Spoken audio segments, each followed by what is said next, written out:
I had no idea just how bad this movie was until I saw it. It was horrible. That's all I can really say about it. There was no redeeming qualities, nothing really good about this movie, and there was just so many issues.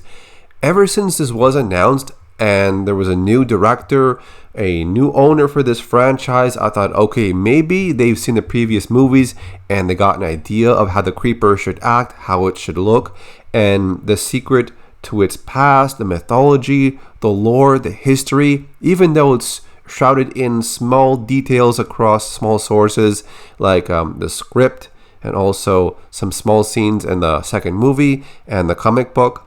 But man, this movie, this is the fourth movie in the Jeepers Creepers franchise, and even with new ownership and a new director, it was bad.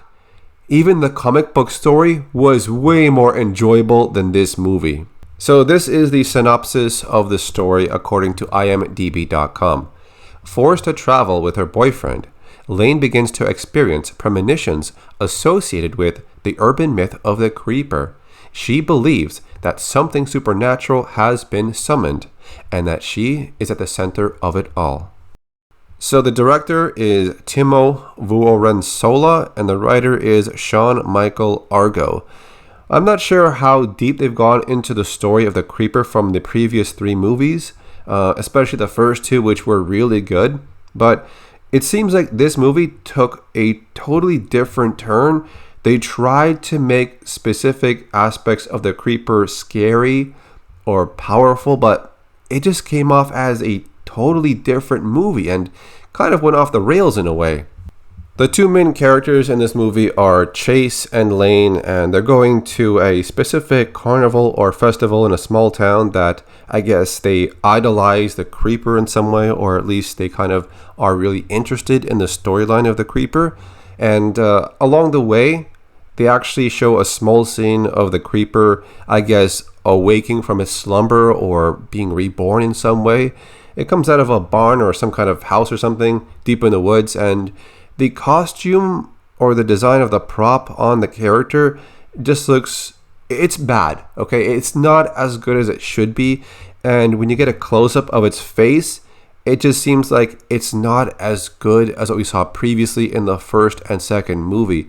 Yes, I understand that maybe it's not as well detailed because in a way of the storyline, it's being reborn or it just came out of hibernation in some way.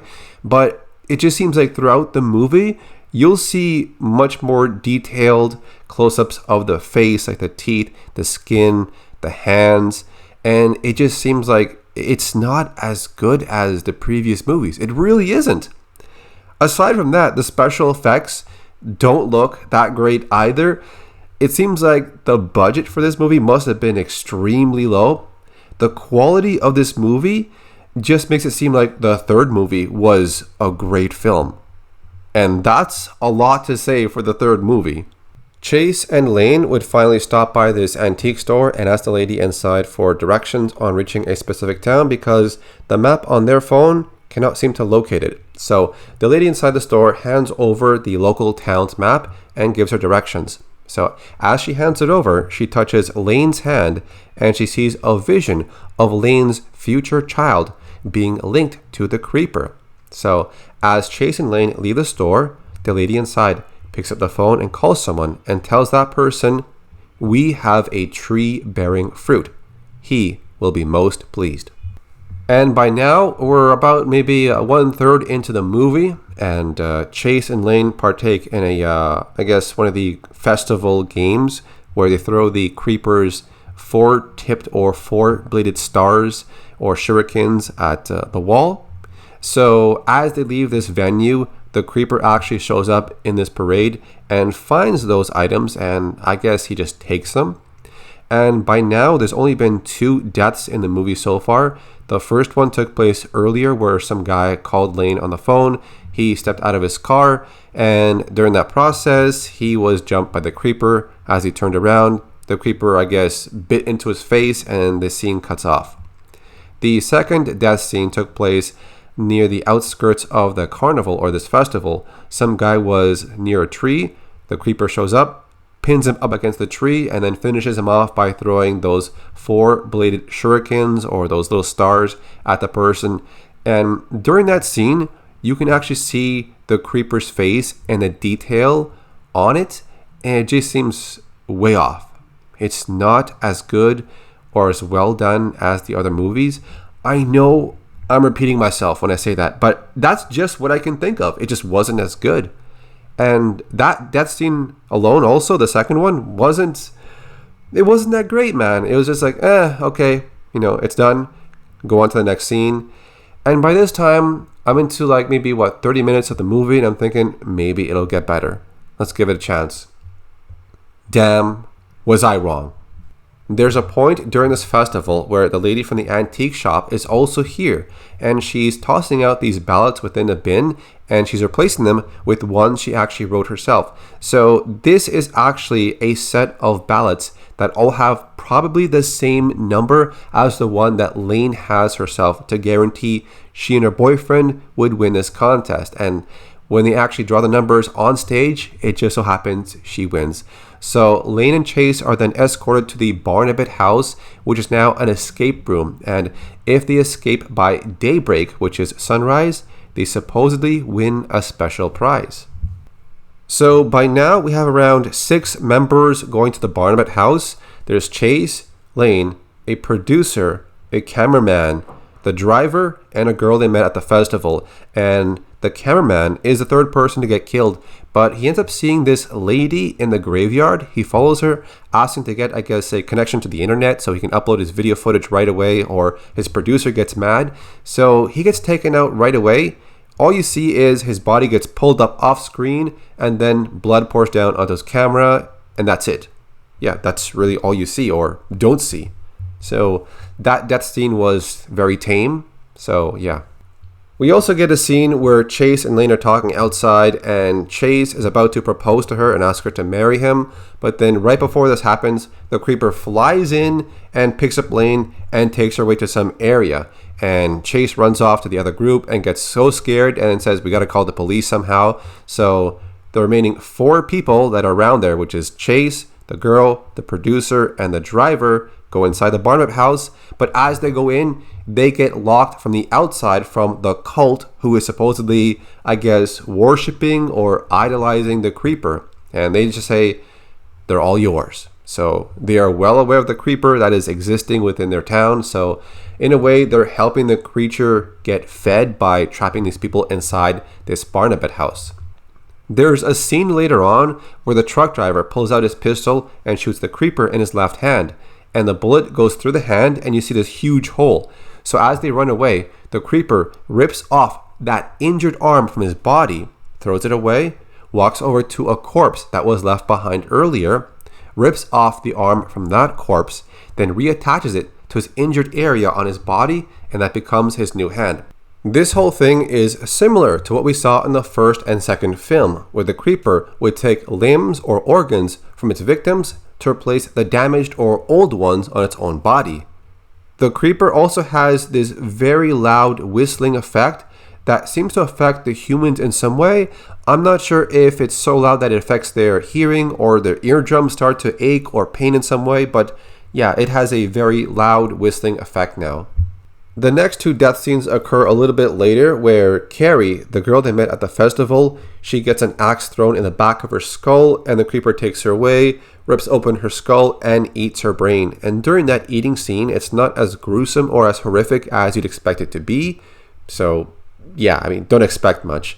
After this, the driver of the truck teams up with the producer, and they find the creeper hiding inside a room on the wall. And the creeper takes out the producer by throwing this long, sharp object into the producer's chest area, and he gets pinned to the wall. Near the end of the film, Lane reveals that she's pregnant, and Chase was unaware of this, and she tells Chase that the creeper wants what she has, and that means her child. And during a couple of these flashback scenes or these visions, we see that if the creeper, eats this child, he gets everlasting life, or as they say during that scene, you get to live forever. So that's why the creeper is after Lane, for that specific reason. All right, let's talk about the finale. So Lane would go outside of the Barnabet house, sit in the front, and leave a bladed weapon in front of her and offer herself as a sacrifice or as an easy victim to the creeper, and he takes the bait. He goes outside, he picks her up, he's about to stab her with that weapon, but then Lane pulls out those 4 boned throwable shurikens that were behind her back. She kept them hidden there, so she pulls them out, stabs the creeper, I think around the ear or the back of the head, and that stuns him enough for her to throw those throwable bone shurikens into his eyes, and she says that line, "How do you like those peepers?"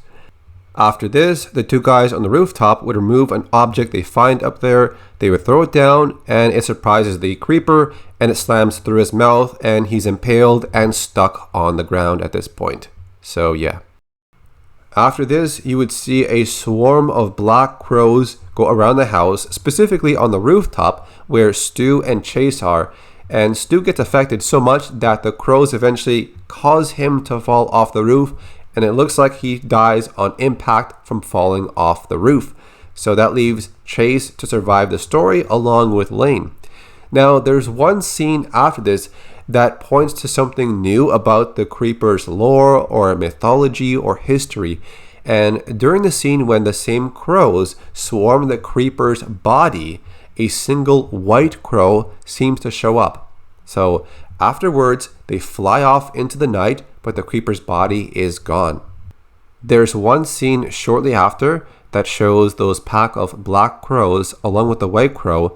They're making a bunch of noise, and then all of a sudden, you see the creeper's face, and it implies it is still alive. So other than those pack of black crows and that special white crow, there's really nothing else added to the story, the mythology, the lore of the creeper. There's almost nothing else, and I was really hoping they would kind of explore its origins, kind of like the comic book did in some way, which is really well done. So if you haven't checked out the story in the comic book, then I'll leave a link to that video because it's great.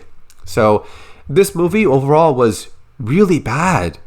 They messed up an opportunity to really go into the story of the creeper and just kind of made some kind of quick slasher film on a low budget, and it just really does not do this franchise justice. It was so bad that it makes the 3rd movie seem really good, and I didn't think it was possible to make this movie much worse than the 3rd movie. I mean, in the 3rd movie, they at least tried to add something to the lore. It was very small, it was a very unexplained scene, but it left more mystery. And now in this movie, they kind of did the same thing by adding those black crows and that white crow, but they didn't really explain much about it. And they never went into the past or the history of the creature, where did it come from? Who created it? Is it a curse? Is it a demon? Is it a gargoyle? What exactly is it? They never took that opportunity to really go into it. And that's a shame. That's too bad because I was hoping this movie would do that, but they failed. I'm also reading something that's posted on wikipedia.org, and they're saying that a 4th film, which is Jeepers Creepers Reborn, is intended to be the first of a new trilogy. That does not sound good because this was the worst film in the entire franchise. It was so bad. How are they going to get the funding, the support, and the trust to do 2 more films after this catastrophe? This has been the most recent movie in a very long time that disappointed me on so many levels. If you still want to see this movie, then set your expectations extremely low, like way below Sharknado quality, like that low. But if you're going to skip this movie, then you're not missing out on much. If I was to rate this movie out of 10, then I might give it 2 out of 10 stars. That's about it. It was that bad. I mean, the storyline was boring. The death scenes were lame. There was no horror or scary element to the creeper in this movie. It was kind of dull, and I just wanted it to end. And in a way, I was very sad that I watched this film. So that is it for me. Thanks for watching. I will see you next time.